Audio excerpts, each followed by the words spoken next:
আপনি কখনো উডপেকার দেখেছেন? ও বারবার শক্ত গাছের নিচের ঠোঁট দিয়ে ঠুকরে ঠুকরে গর্ত করে। তারপরও ওর ব্রেইন ড্যামেজ হয় না, কারণ ওর জিভ ওর ব্রেইনের চারপাশে কুশনের মতো লেপ্টে থেকে ওর ব্রেইনকে প্রোটেক্ট করে। উটের নাক মরুভূমিতে ঝড়ের সময় একাই বন্ধ হয়ে যায়, যেন একটা বালুকণাও ভেতরে যেতে না পারে। জিরাফের হার্ট এত স্ট্রং হয় যেন 6 ফুট ওপরেও ব্লাড পাম্প করতে পারে, যাতে ওর ব্রেইনের অক্সিজেন সার্কুলেশনে কোনো প্রবলেম না হয়। মাকড়সার জাল এতই স্ট্রং হয় যে যদি মানুষ তা দিয়ে দড়ি বানাতো, তাই স্টিলের চাইতেও বেশি স্ট্রং এবং পাওয়ারফুল হতো। সায়েন্সের অ্যাকর্ডিং মৌমাছির ওড়া নেক্সট টু ইম্পসিবল ছিল, কারণ ওর পাখা ওর শরীর থেকে অনেক ছোট ও হালকা।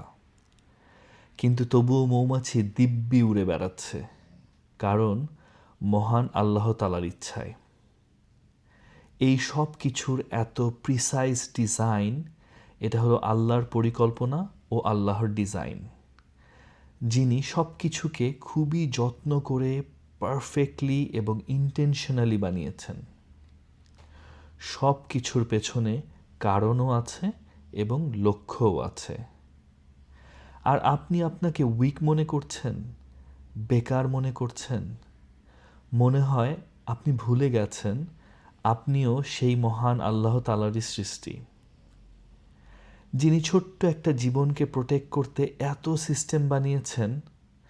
তাহলে আপনি ভাবলেন কিভাবে আপনার জন্য তার কোনো প্ল্যান নেই? না, আপনি ভুল, একদমই না।